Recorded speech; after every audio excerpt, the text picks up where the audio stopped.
अथ श्रीमद्भगवद्गीता द्वितीयोध्याय सांख्ययोग श्लोक 41 व्यवसाय आत्मिका बुद्धि एतेहो गुरुनंदन बहुशाखा हि अनन्तश्च बुद्धयो অব্যবসায়িনা যারা এই পথ অবলম্বন করেছে তাদের নিশ্চয় আত্মিকা বুদ্ধি একনিষ্ঠ। হে গুরুনন্দন, অস্থির চিত্ত সকাম ব্যক্তিদের বুদ্ধি বহু শাখা বিশিষ্ট ও বহুমুখী। তাৎপর্য: কৃষ্ণ ভাবনার মাধ্যমে কেবল জীবনের সর্বোচ্চ স্তরে উন্নীত হওয়া যাবে, এই দৃঢ় বিশ্বাসকেই বলা হয় ব্যবসায় ও আত্মিকা বুদ্ধি। শ্রী চৈতন্য চরিতামৃতে মধ্য 22/62 বলা হয়েছে, শ্রদ্ধা শব্দে বিশ্বাস কহে সুদৃঢ় নিশ্চয়, কৃষ্ণে ভক্তি করিলে সর্বকর্মকৃত হয়। বিশ্বাস মানে কোনো সুমহান বিষয়ে অবিচল আস্থা। যখন কেউ কৃষ্ণ ভাবনার কর্তব্য পালনে নিয়োজিত থাকে, তখন তার আর দর্শন পরম্পরা, জাতি বা দেশের প্রতি দায়বদ্ধতার পরিপ্রেক্ষিতে জড়জগতের সঙ্গে সম্পর্কিত কোনো কিছুর জন্যই কর্ম করার প্রয়োজন থাকে না। সকাম কর্ম হচ্ছে পূর্বকৃত ভালো বা মন্দ কর্মের ফল অনুসারে সম্পাদিত কার্যকলাপ। কৃষ্ণ ভাবনার উন্মেষ হলে আর ভালো ফলের জন্য আলাদাভাবে কর্ম করার প্রয়াসের প্রয়োজন হয় না। কৃষ্ণ ভাবনায় স্থিত হলে সমস্ত কার্যকলাপই ভালো ও মন্দের মতো দ্বন্দ্বের প্রভাব থেকে মুক্ত হওয়ার ফলে পরম স্তরে সাধিত হয়। জড়জাগতিক ভাবনা থেকে অব্যাহতি লাভই কৃষ্ণ ভাবনা সর্বোচ্চ প্রাপ্তি। কৃষ্ণ ভাবনার বিকাশ হতে থাকলে স্বাভাবিকভাবে এই স্তরে উপনীত হওয়া যায়।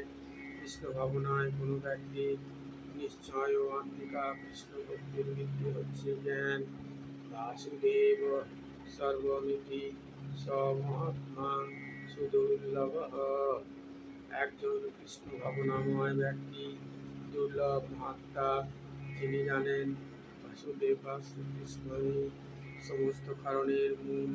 গাছে গোড়ায় জল দিলে যেমন স্বাভাবিকভাবে পাতা ও শাখা প্রশাখা সমূহে জল সঞ্চারিত হয়, তেমনি কৃষ্ণ ভাবনাময় কর্মের মাধ্যমে নিজের প্রতি, পরিবারের প্রতি, সমাজের প্রতি, দেশের প্রতি, মানবতা আদি সকলেরই উদ্দেশ্যে পরম সেবা সাধিত হয়।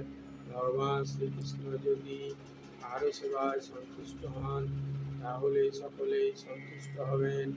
শ্রীকৃষ্ণের সুযোগ্য প্রতিনিধি সদ্গুরু সুদক্ষ তত্ত্বাবধানে কেবল ভক্তিযোগ পরম সুষ্ঠুভাবেই সাধিত হয়।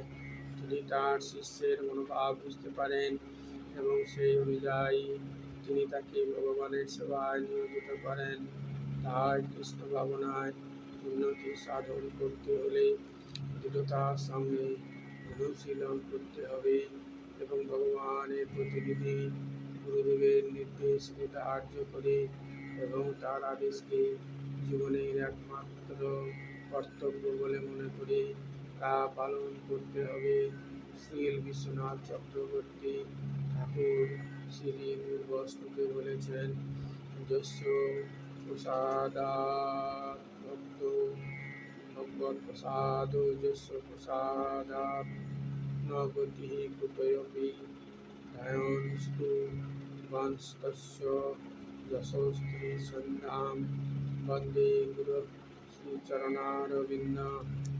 গুরুদেব সন্তুষ্ট হলে ভগবান সন্তুষ্ট হন এবং গুরুদেবকে সন্তুষ্ট না করতে পারলে কখনোই ভগবত ভক্তি লাভ করা যায় না।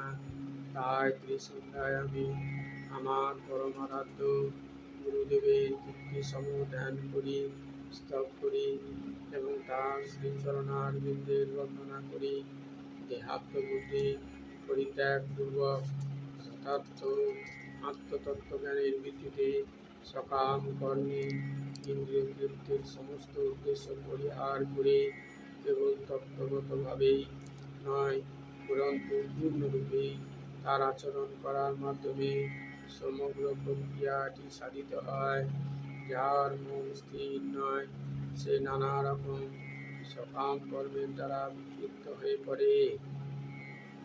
16:42 ও 43 যাম ইমাম পুষ্পিতাম বাচম প্রবদন্তি অবিপশ্চিতাঃ ভেদবাদরতাঃ পার্থ নান্যদস্তীতি বাদিনঃ কামাত্মনঃ স্বর্গপরা জন্ম কর্মফলপ্রদাম ক্রিয়া বিশেষবহুলাম ভোগৈশ্বর্যগতির প্রতি।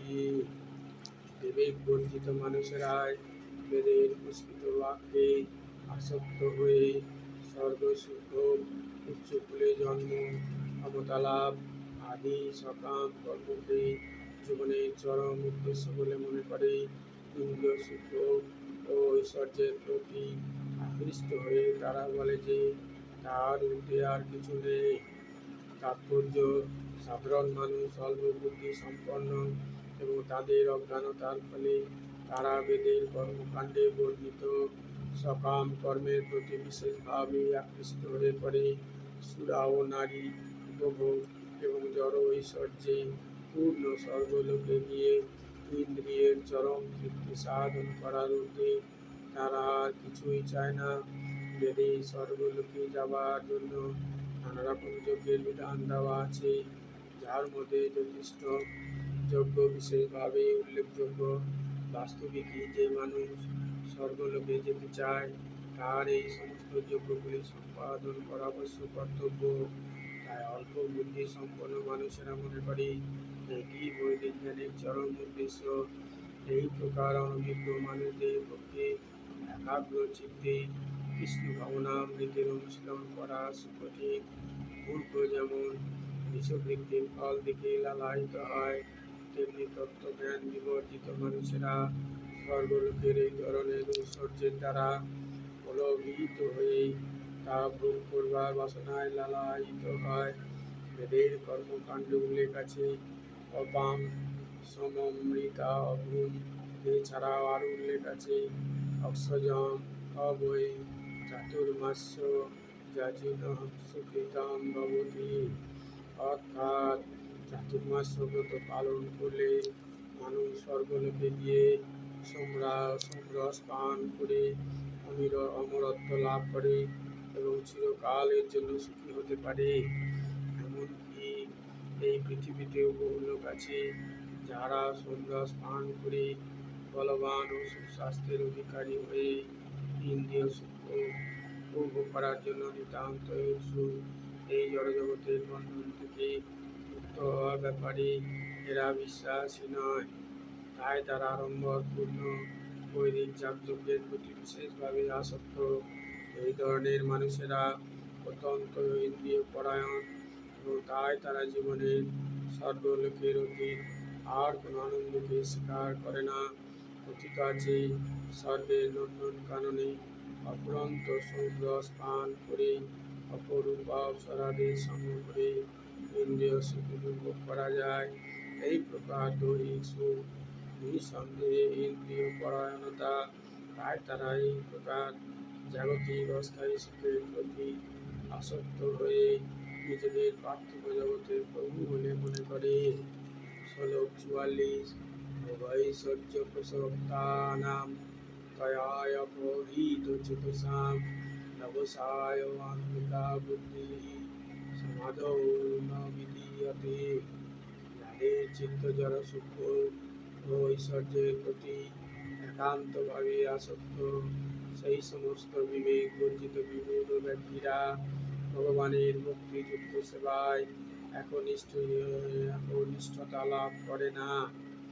তাৎপর্য: চিত্ত যখন একাগ্র হয় তখন তাকে বলা হয় সমাধি।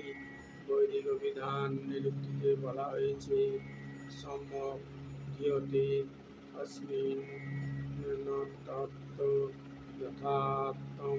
মন যখন আত্মাকে উপলব্ধি করার জন্য একাগ্র হয় তখন তাকে বলা হয় সমাধি। যারা ইন্দ্রিয় সুখ করতে উৎসুক এবং এই ধরনের অনিত্য জড় বিষয়ের দ্বারা মহাচ্ছন্ন তাদের পক্ষে একাগ্র চিত্তে আত্মোপলব্ধি বা সমাধি লাভ করা সম্ভব নয়।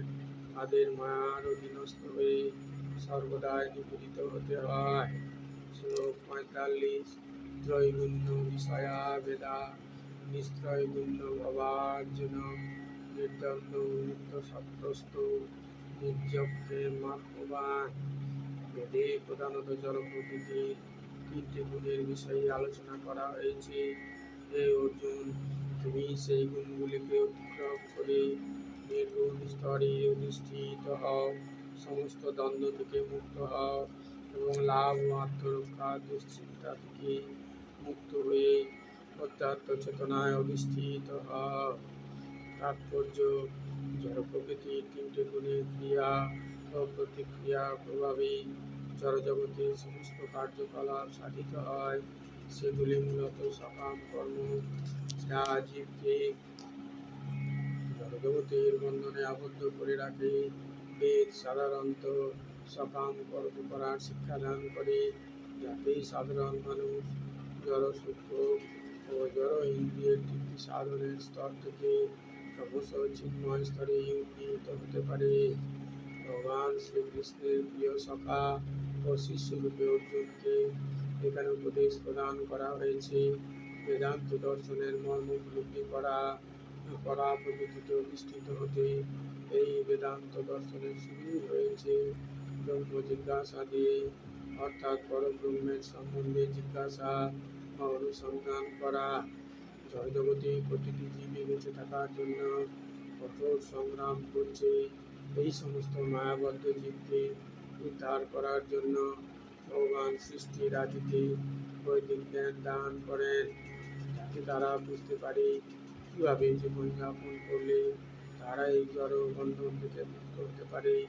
বেদের কর্মকাণ্ড নাম অধ্যায়ে জাগতিক কামনা বাসনা তৃপ্তি সাধনজনিত কার্যকলাপ শেষ হওয়ার পর পরিষদের মাধ্যমে ভগবত তত্ত্ব সম্বন্ধে নির্দেশ দেওয়া হয়েছে। বিভিন্ন পরিষদ হচ্ছে বিভিন্ন বেদের মর্মার্থ, যেমন গীতোপনিষদ বা ভগবদ্গীতা হচ্ছে পঞ্চম বেদ, মহাভারতের অংশ। এই উপনিষদগুলির মাধ্যমে মানুষের পারমার্থিক জীবন শুরু হয়। যতক্ষণ আমাদের জড়দেহ আছে, ততক্ষণ জড়গুণের প্রভাবে আমাদের কর্ম করতে হয় এবং তার ফল ভোগ করতে হয়। আমাদের সুখ দুঃখ শীত ও উষ্ণের দ্বন্দ্বভাব থেকে মুক্ত হয়ে সহনশীলতার শিক্ষা অর্জন করতে হবে এবং তা করতে পারলে লাভ ক্ষতির উৎকণ্ঠা থেকে মুক্ত হওয়া যাবে। ভগবান শ্রীকৃষ্ণের ইচ্ছার অধীনে নিজেকে সম্পূর্ণভাবে সমর্পণ করে কৃষ্ণ ভাবনাময় হতে পারলে এই দিব্য স্তর লাভ করা যায়। ওম তৎসৎ। ইতি শ্রীমদ্ভগবদ্গীতাসু উপনিষৎসু ব্রহ্মবিদ্যায়াং যোগশাস্ত্রে শ্রীকৃষ্ণার্জুন সংবাদে সাংখ্যযোগো নামো একাংশেন দ্বিতীয়োধ্যায়। ওম যদক্ষরং পরিভ্রষ্টং মাত্রাহীনং চ যদ্ভবেৎ পূর্ণং ভবতু তৎসর্বং তৎপ্রসাদাজ্জনার্দনঃ। হরি ওম তৎসৎ। ওম শ্রীরামকৃষ্ণায় প্রণমস্তু।